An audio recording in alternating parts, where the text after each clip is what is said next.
اور پھر جو ہے وہ 27 کی اور پھر 29، یعنی یہ 5 بنے گی. ہاں 5 راتیں، 5 راتوں میں آخری طاق راتیں جو ہیں 5 راتوں میں ان میں ڈھونڈیں، یہ روایت آتی ہے.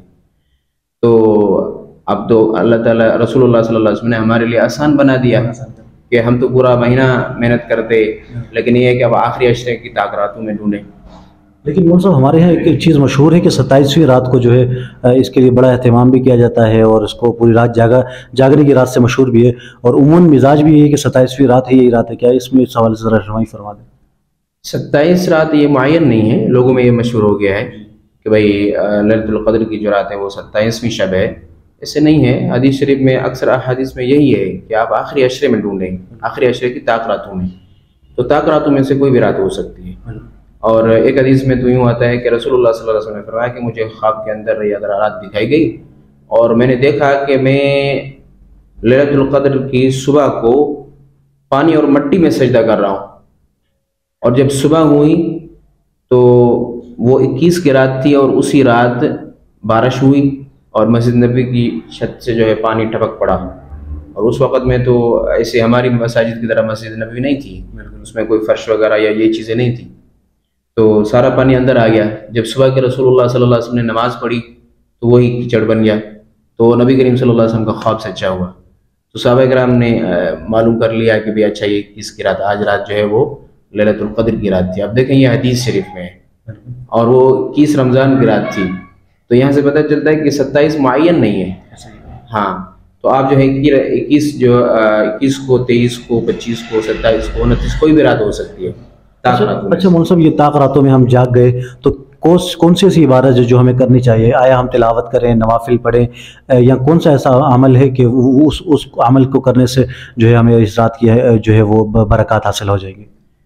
لیلۃ القدر کی کوئی خصوصی عبادت کہیں سے ثابت نہیں ہے.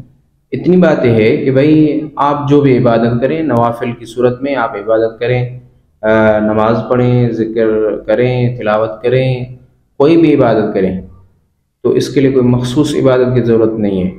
اور اچھی بات یہ ہے کہ آپ تھوڑا تھوڑا وقت ان ساری عبادتوں کو دیں. کچھ نوافل پڑھ لیے، کچھ ذکر کے وقت کے لیے وقت نکال لیا، کچھ تلاوت کر لی، تو ابھی اس میں یہ ہو گیا کہ بھائی ساری عبادتیں ہو جائیں گی.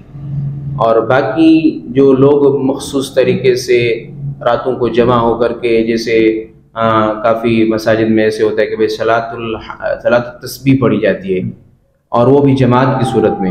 نوافل کی بھی جماعت ہوتی ہے سوال؟ جی. تو صلاۃ التسبیح یا نوافل کی جماعت کرنا یہ اور لوگ ضروری سمجھتے ہیں. پہلے تو یہ کہیں سے ثابت نہیں ہے، پھر ضروری سے اگر سمجھا جاتا ہے تو یہ تو بدعت کے زمرے میں آ جائے گی. تو اس لیے لیلۃ القدر کی بہترین عبادت وہ انفرادی عبادت ہے، اور سب سے اچھی بات بھی ہے کہ آدمی اپنے گھر میں کرے. اچھا. ہاں اپنے گھر میں، کیونکہ نفلی عبادت گھر میں کرنا بہتر ہے، مسجد سے زیادہ گھر میں کیا کرے. اچھا مول صاحب، یہ طاق راتوں میں ہمارے مدارس مساجد میں پروگرام رکھے جاتے ہیں، پوری رات جو ہے وہ پروگرامات چلتے ہیں. اب اس پروگرام کو اٹینڈ کرنے والا بھی اس رات کو حاصل کرنے والوں میں سے شامل ہو جائے گا اگر بالفرض کرے یہ رات اگر لیلۃ القدر کی رات ہوئی تو؟ ہاں دینی پروگرامات کے حوالے سے یہ ہے کہ بھائی اگر طاق رات ہے، طاق راتوں میں سے اب اس میں اگر کوئی پروگرام رکھتا ہے اور اس نیت سے رکھتا ہے کہ ہو سکتا ہے یہ لیلۃ القدر کی رات ہو تو بیانات بھی چلیں گے، نعتیں بھی چلیں گی، اور یہ بھی ایک عبادت میں شمار ہوگا. تو دیکھیں ان پروگرام میں یہ بھی ہوتا ہے کہ آدمی کا توجہ ان چیزوں کی طرف نہیں ہوتا. جتنے بھی سامعین آتے ہیں وہ ادھر ادھر بھاگ دوڑ میں ہوتے ہیں، اور عبادت کے اندر تو یہ چیز ہے نا کہ بھئی آدمی متوجہ ہو کر کے کرے. اور پھر مسجد کے جو تقدیس ہے وہ بھی باقی نہیں رہتی. سارے بچے بھی جمع ہو جاتے ہیں، بڑے بھی جمع ہوتے ہیں، شور بھی ہوتا ہے، بیانات بھی ادھر سے چلتے رہتے ہیں. تو اچھی بات یہ ہے کہ بھائی اگر آپ لوگوں کو لیلۃ القدر کی فضیلت بتانا چاہتے ہیں تو ان طاق راتوں میں لوگوں کو بٹھا کر کے 10-15 منٹ لیلۃ القدر کی فضائل بیان کر کے آپ چلے جائیں، یا اگر مسجد میں عبادت کرتے ہیں تو اپنی عبادت میں مشغول ہو جائیں. بس لوگوں کو اتنا پتہ چلے کہ بھئی ہو سکتا ہے آج لیلۃ القدر کی رات اور اس رات کے اتنے بڑے فضائل ہیں، اور ان کو ترغیب دی جائے عبادت کی تاکہ وہ اپنی عبادت کریں. باقی خصوصی طور پر محافل قائم کرنا، جیسے کچھ مساجد میں ہوتا ہے، محفلیں رکھی جاتی ہیں، چراغاں کیا جاتا ہے، پھر ان چیزوں کو ضروری سمجھا جاتا ہے تو یہ بدعت کے زمرے میں آتا ہے۔ اچھا مطلب ایک سوال ہے کہ ایک شخص ہے وہ دن بھر اپنے رزق حلال کی تلاش میں ہے اور جو ہے وہ روزہ بھی رکھ رہا ہے، شام وہ 5 وقت نمازیں بھی پڑھ رہا ہے، اب عشاء کی تراویح بھی 20 رکعت پڑھ رہا ہے، اب تراویح پڑھنے کے بعد اتنی تھکاوٹ ہو جاتی ہے کہ وہ شخص پوری رات نہیں جاگ سکتا، صبح اس کو دوبارہ کام پہ بھی جانا ہے، تو آیا اس شخص کے لیے کیا حکم ہے؟ اس کے دل میں خواہش ہے، تڑپ ہے کہ میں یہ رات جاگوں، لیکن نہیں کر سکتا، مجبور ہے، دن بھر عبادات بھی کر رہا ہے، روزے بھی رکھ رہا ہے، تراویح بھی پڑھ رہا ہے، اپنے رزق حلال بھی کما رہا ہے اور صبح دوبارہ اس نے کام پہ بھی جانا ہے، اب ایسا بندہ کیا کر سکتے؟ ایک تو یہ صورت ہے۔ دوسرا یہ ہے کہ بعض حضرات کی رات کی ڈیوٹی ہوتی ہے، دن کو فارغ ہوتے لیکن رات کی ڈیوٹی ہوتی ہے، جیسے ہمارے ڈاکٹر حضرات ہیں وہ نہیں کر سکتے، چھٹی ہاسپٹل میں ہوتے ہیں، یا ہمارے جو ہے وہ فورسز کے جو جوان ہیں، وہ چاہے پولیس، رینجر یا آرمی کوئی بھی فورسز ہوتی ہے، تو یہ جوان بھی جو ہے وہ چونکہ حفاظت کے مامور ہوتے ہیں، یہ بھی چھٹی نہیں کر سکتے۔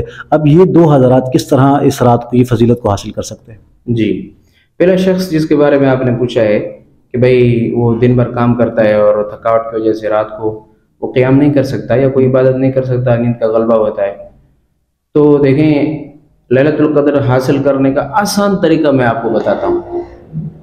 یہ ہے کہ بھئی آدمی ان طاق راتوں میں ویسے تو ہر نماز کو باجماعت ادا کرنے کا خیال رکھے، لیکن ان طاق راتوں میں خصوصی طور پر کہ بھئی عشاء کی نماز جو ہے وہ آدمی پڑھ لے جماعت کے ساتھ، تراویح پڑھ لے، پھر وتر جماعت کے ساتھ ادا کر لے، اور پھر ادھر ادھر فضول باتوں میں نہ جائے، ڈائریکٹ جا کر کے سو جائے، اور پھر صبح کو اگر اللہ اس کو توفیق دیتا ہے چند رکعت تہجد کی پڑھ لے، ویسے بھی سحری کے لیے تو اٹھنا ہے، اور پھر صبح کی نماز با جماعت پڑھ لے، تو اللہ کی رحمت میں قوی امید ہے کہ اللہ تعالیٰ اس شخص کو بھی لیلۃ القدر حاصل کروا دے گا اور وہ فضیلت اس کو بھی حاصل ہو جائے گی، کیونکہ حدیث شریف میں آتا ہے کہ جس آدمی نے عشاء کی نماز جماعت کے ساتھ ادا کی تو گویا کہ اس نے آدھی رات تک عبادت کی، اور پھر اگر صبح کی نماز بھی ہے جماعت کے ساتھ ادا کرتا ہے تو اس کو پوری رات عبادت کا ثواب ملے گا۔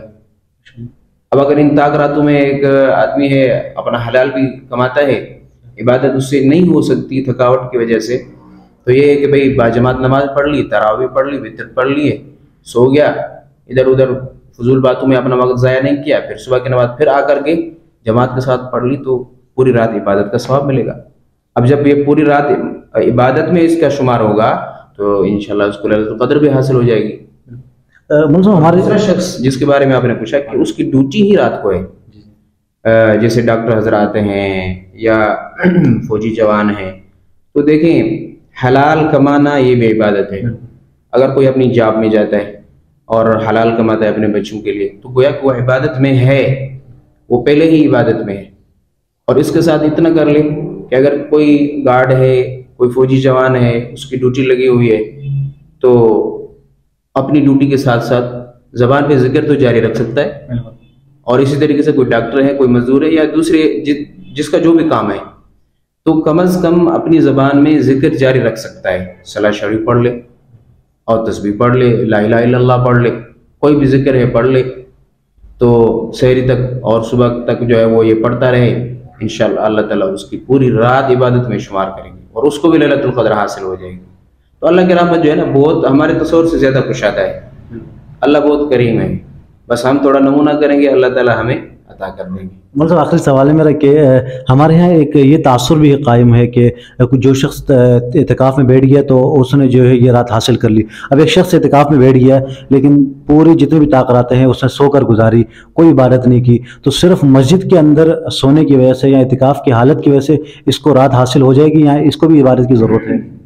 معتکف کے 24 گھنٹے عبادت ہے، چاہے وہ عبادت کر رہا ہے، تلاوت کر رہا ہے، ذکر کر رہا ہے، یا خالی بیٹھا ہوا ہے لیکن فضول چیزوں میں نہیں ہے، خالی گپ شپ نہیں لگا رہا۔ اب اگر ایک ایسا معتکف ہے کہ جس سے زیادہ عبادت نہیں ہوتی لیکن کم از کم اتنی بات تو ہے کہ بھئی وہ جماعت کے ساتھ نماز پڑھے گا، عشاء کی نماز جماعت کے ساتھ پڑھ لی، پھر تراویح پڑھ لی، پھر صبح کی جماعت سے پڑھ لی، تو اب اگر یہ سو بھی رہا ہے اللہ تعالیٰ اس کو سونے کے بدلے میں بھی عبادت کا اجر دیں گے۔